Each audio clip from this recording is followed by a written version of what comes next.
The Defiler. This awesome story is written by AustinDR. So grab your coffee, sit back and enjoy the show. Chapter 1. I haven't the faintest idea how I ended up getting into this position, but I am forever grateful that I managed to escape it.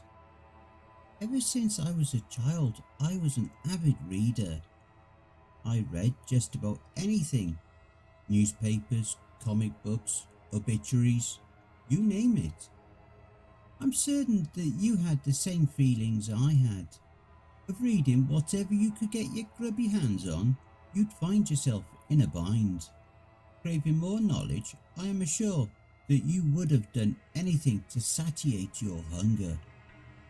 As you can imagine, my love for reading was my greatest asset. I was consistently at the top of my class from elementary to high school to attend a 4-year university. I received lavish praise from all my superiors and received prestigious awards for my years dedicated to learning.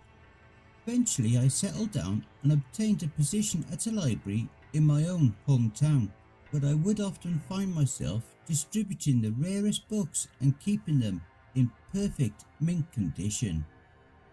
Many of those books were from far lands, written in languages unpronounceable to my native tongue.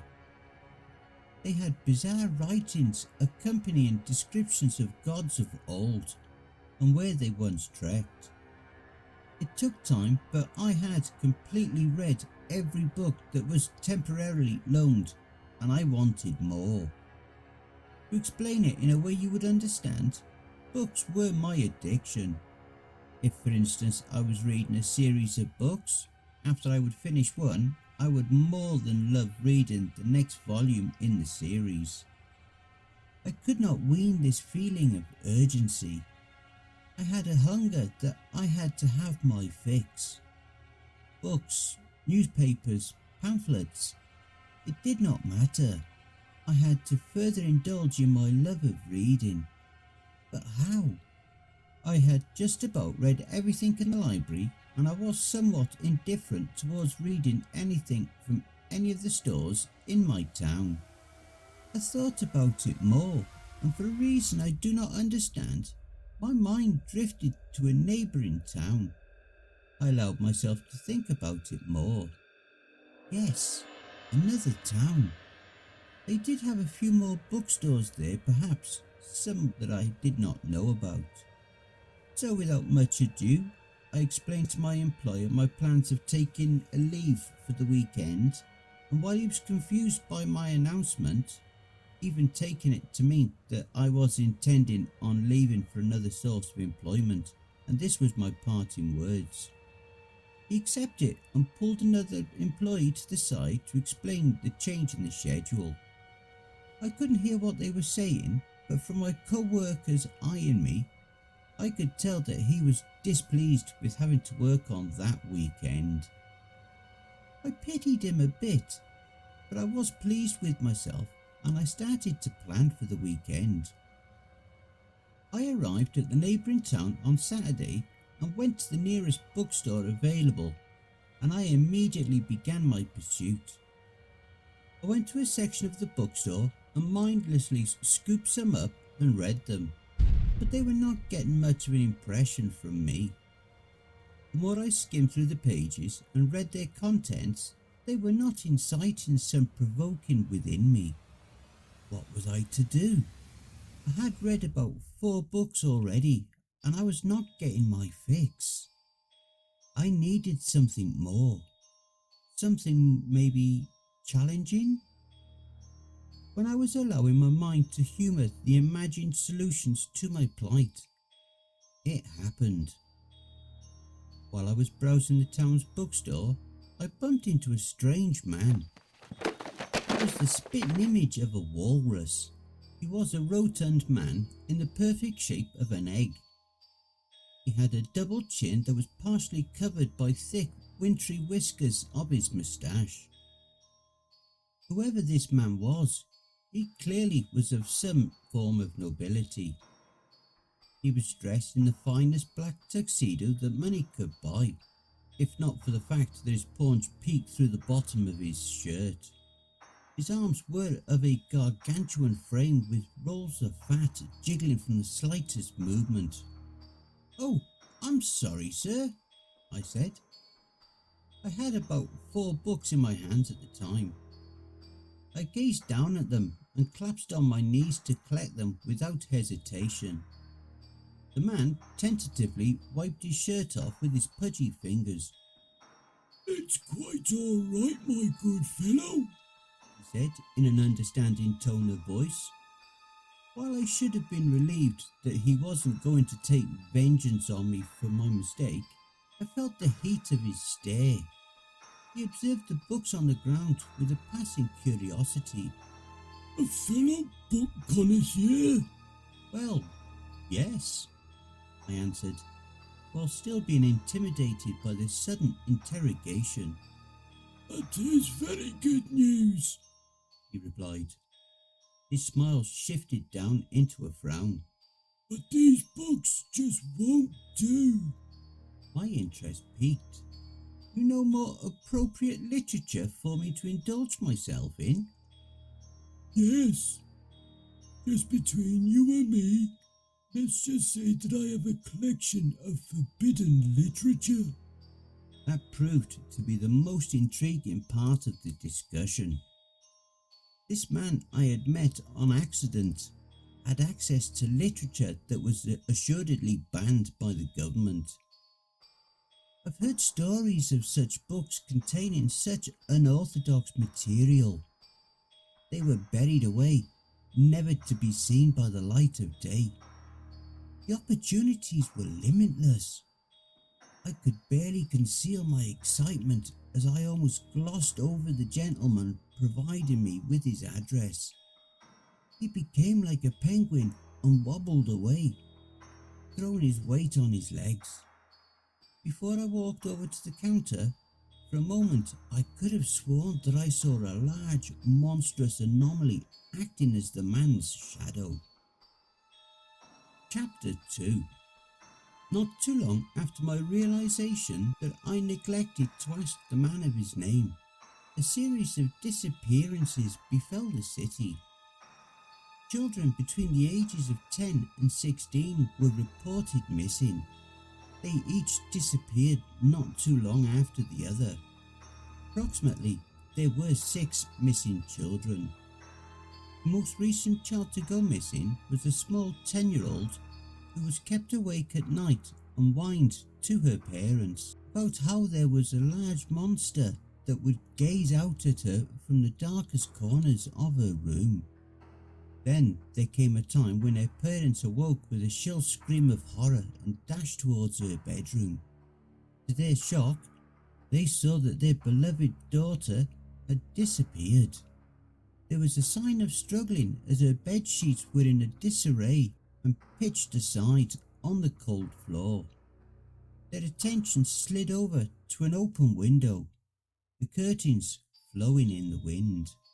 I thought back to the man I met at the bookstore and how eerily his shadow matched the news reports of the children complaining about being relentlessly pursued by a monster shrouded in darkness. It sent a chill up my spine whenever I weighed more on it.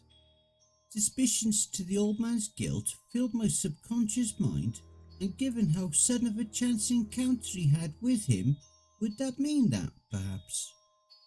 No, that is too absurd of an accusation. Mad even. I was certain that these suspicions were baseless and that my good fellow was ignorant of the missing children reports.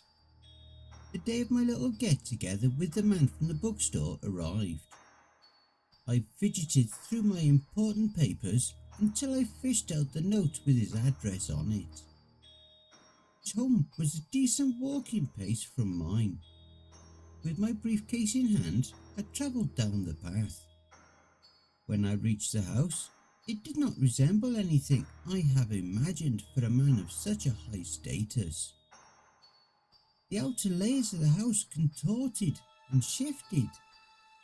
The outer layer was transforming into indescribable shapes unknown to me. The outer layer was transforming into indescribable shapes unknown to man. Trees around the settlement transformed into scaly talons. I turned to leave, but the voice of the fat man was calling out to me over the onslaught of chaos. I walked through the shifting front door and trudged down the hallway. The walls were now a fleshy mass of red meat. They shook violently, so much so I was afraid they would leap at me. The other sides were unappealing. In one room, what I could only describe as the most horrid of debaucheries was transpiring before my eyes. A wave of men and women bereft of clothing were committing the most audacious of sins. They danced around in a perverted succession and clawed onto each other in large orgies. Their incessant moaning disturbed me. Lust, I thought. It was undoubtedly a section dedicated entirely to the deadly sin of lust. The next room was worse. Inside, chains of people were wrought with hunger. They tore into each other as wild dogs looking for scraps. Limbs were ripped off and fingers were plucked one by one like feathers. Not once did they grant me a passing glance. Instead, they continued to indulge in their cannibalistic rituals, never once feeling their hunger subsiding. What I have experienced was the sin of gluttony in its most perverted form. Sloth was next. It was another guest room. It was relatively easier on the eyes, but that would be comparing a severed arm to a paper cut. Fat blobs sat on the bed and floor without rhyme or interest in anything currently happening. They were of people who were so corrupted by their slothfulness, they were reduced to creatures even below the worms. I trudged down the long winding halls, further becoming unhinged about everything I had seen. My eyes caught sight of indifferent tapestries, each documenting acts of debaucheries that I, in my right mind, could not disclose. I was becoming overcome with a plethora of different feelings. Everything I had seen, each dedicated entirely to one of the most perverse of human decency, was wearing away at my senses. I heard the incessant moans of the house's guests, now a mixture of pained ecstasy. In their madness-induced fervour, there came an arise within them, alerting that something was horribly wrong about whatever force that was compelling them into committing their atrocities weighed them down. The further I glanced into the room, the more I felt my mind crack from the incapability of understanding it. A hand reached out and touched my shoulder, sending me over the edge. Glad you could make it. The festivities have just begun. It was the fat man again, but something was horribly wrong. He did not have any noticeable change in his demeanour. He was just as jolly as he was when I first met him. In fact, he treated the unholy nightmares festering in his home with seeming indifference. That kind of indifference a man may feel when he views the same events daily. I now felt uncomfortable being in the same room as him. Before I could respond, he whisked me away into the kitchen where he had a lavish array on the table. It looked normal at first glance, but after seeing all the bizarre, surreal nonsense in the respective rooms, I couldn't help but be suspicious. The obese man sat at the head of the table and gluttoned himself on fattening foods from turkey legs and mashed potatoes. Thinking back, he looked even more massive than I gave him credit for. He looked up from his many plates and eyed me inquisitively. Chapter 3. So, how are you enjoying your stay? I slammed my fist on the table in a dazed frenzy. What in the name of all decency is going on here? He frowned and sighed deeply. I see you don't understand. Such a shame. Shame? I asked. Yes, He answered. I'm sure that you noticed by now that I am by no means an ordinary man. My mind became a blank. Not a human? What is he suggesting? I knew he was insane, but what the hell did he mean by those cryptic words? I hushed my thoughts when he began to speak again. I am of a race of gods eldritch to your thought processes. Please, call me the Defiler. Where are you going with this? I asked, now in irritation. Great, this man was insane, and he also believed that he was some powerful deity. I rubbed my throbbing temples in bewilderment. If this were a dream, I very much would have loved to wake up. I'd imagine waking up in my bed in the early morning, going about my day and then indulging in my cherished hobbies.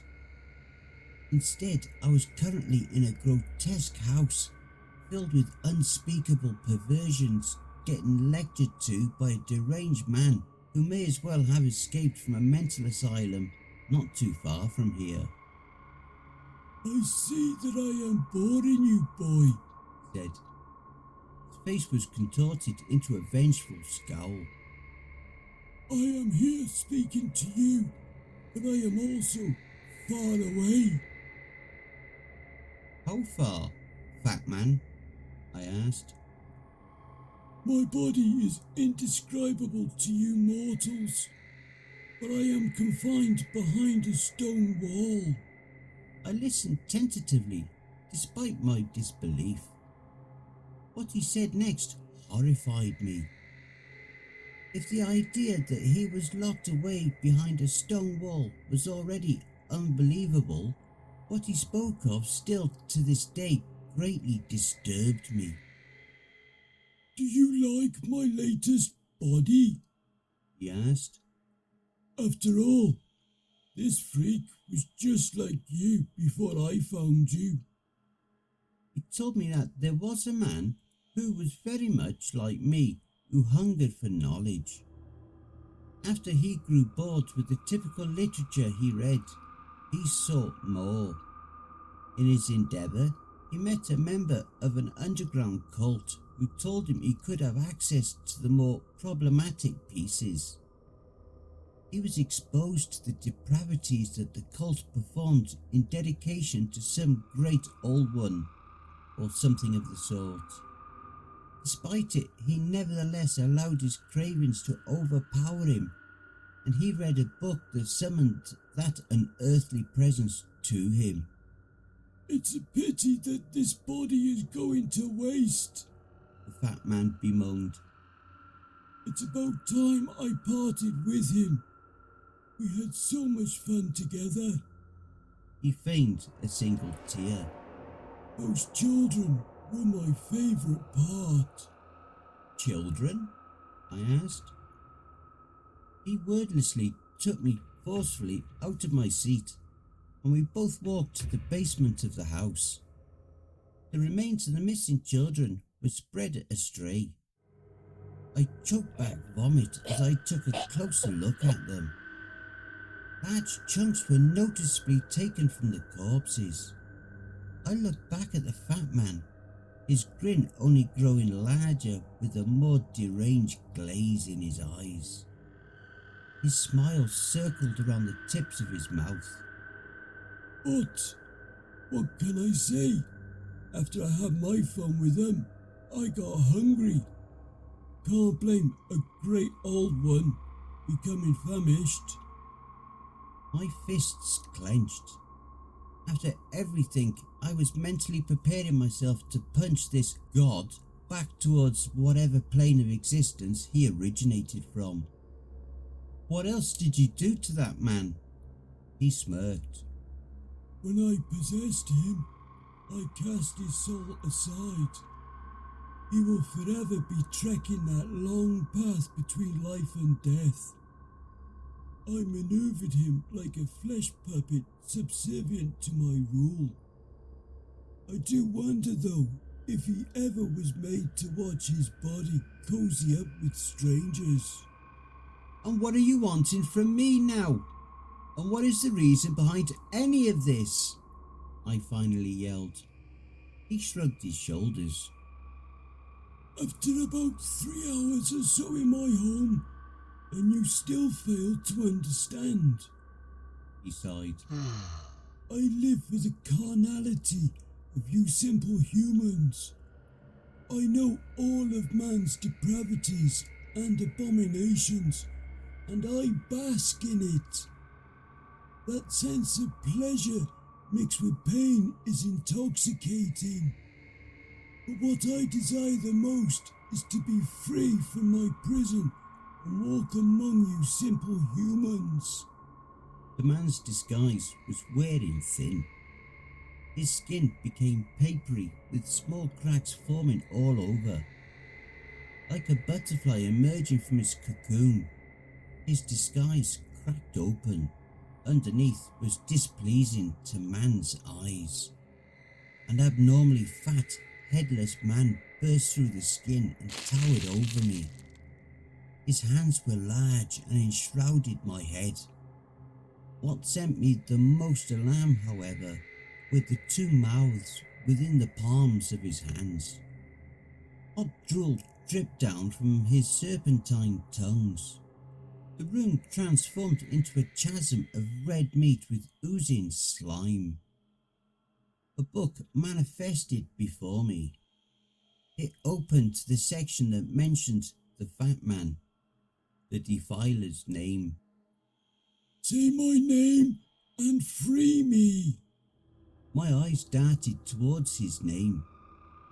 I tried my damnedest to fight, but once my mind was set on the name, my tongue began to betray me. The Defiler stiffened up in anticipation. Yes, yes. I grasped my throat and grunted. My attempts at choking myself were also proving to be unfruitful. Eagle! I immediately stared down on the floor of the basement. Besides one of the bodies of the slain children, I saw a carving knife. With my little time, I made a grab for it. The Defiler was perplexed though. Because of lacking eyes, he could only express it through his mouths. I grabbed a knife and held it in front of him. My tongue slid out unconsciously from my mouth and I grabbed it with one hand. No! No! He screamed. It was painful, but I sliced my tongue off, allowing half to fall on the floor. The Defiler shook violently. I was running out of blood quickly, but I ran forward with the knife and tussled with the great old one. He pinned me tightly with one of his hands and he tried to shove me up his other mouth. I clenched my knife and I rammed it into his chest cavity. He loosened his hold on me and tumbled forward. Blood was leaking out onto the floor. Nevertheless, he laughed. Despite the pain and blatant loss of blood, he was still laughing as if he was having the best day of his life. Don't think that this is over, fool, Said. I can never truly die. Shame we won't be able to play some more though. Oh well, I guess I'll go defile some other poor sap. He laughed through his hands and contorted into dust.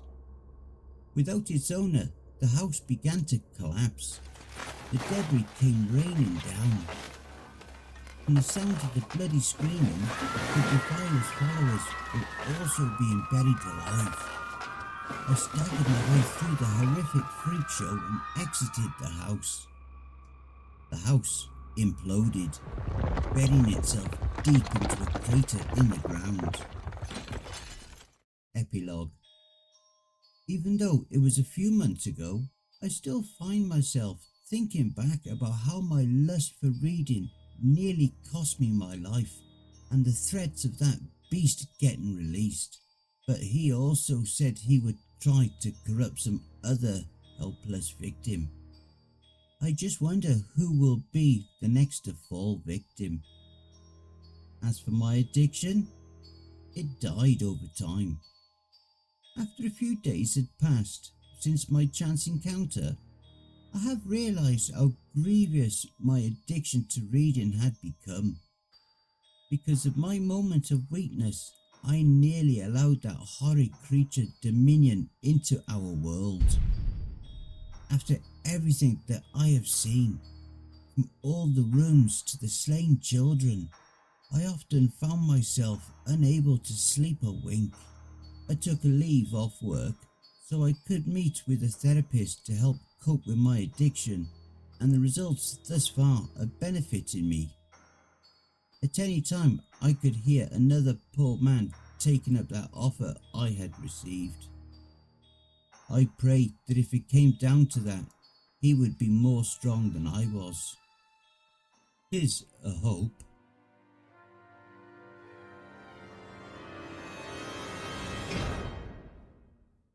And I hope you enjoy the Blooper Reel. Scraping more knowledge, I am assured that you wouldn't.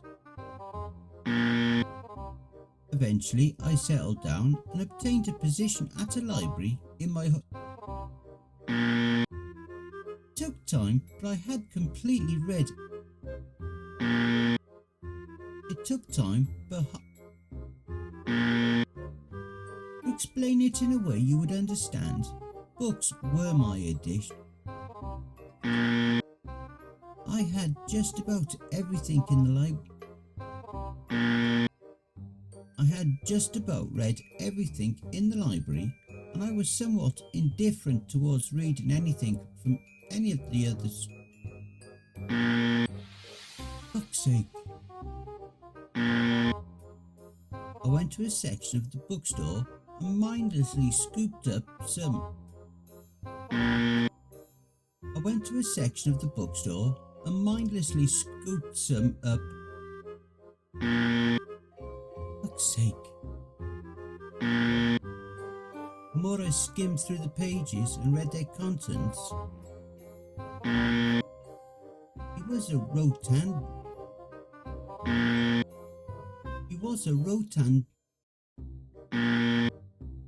Fuck's sake, keep getting tongue-tied.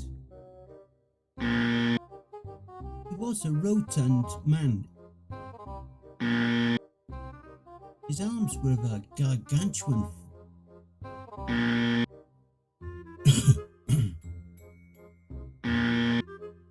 Most recent child to go missing was a small 10-year-old who was kept awake at night and pinched aside.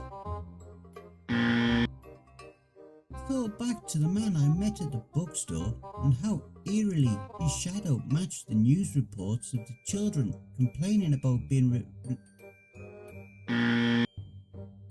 sent a chill up my spine whenever Suspicions to the old man's guilt filled my subconscious mind, and given how sudden of a fuck's sake. Suspicions to the old man's guilt filled my subconscious mind, and given how sudden of a chance encounter he had with him, would mean fat blobs sat on the bed and floor. Can't blame a great one. I do wonder though, if he... What sent me the most alarm, however, were the two mouths was in, and he tried to shove me up. Oh well, I'll guess... I took a leave of...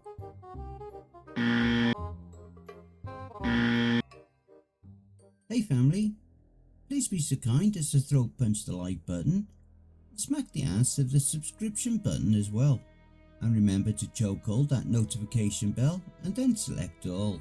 That way you'll receive all notifications each time I upload a new video, and by subscribing you'll be the first to see all of our new spooky creepypasta stories. A very big thank you to AustinDR for allowing me to narrate this awesome story. And why not hashtag Cryptids Roost in your comments. If you would like to support us and make a donation, I'd be very much appreciative. I do have PayPal and a Buy Me a Coffee account. I have a subreddit and or email if you would like to submit a story you've written that you would like me to narrate for you. You can also follow us. All my socials and all my other links are contained within the Linktree link below. And don't forget to check out the end screen, see above. That will also list some more videos in my back catalogue. All the links are below. Take care everyone, and I hope you all have a wonderful and peaceful night. And don't forget, where fear is, happiness is not.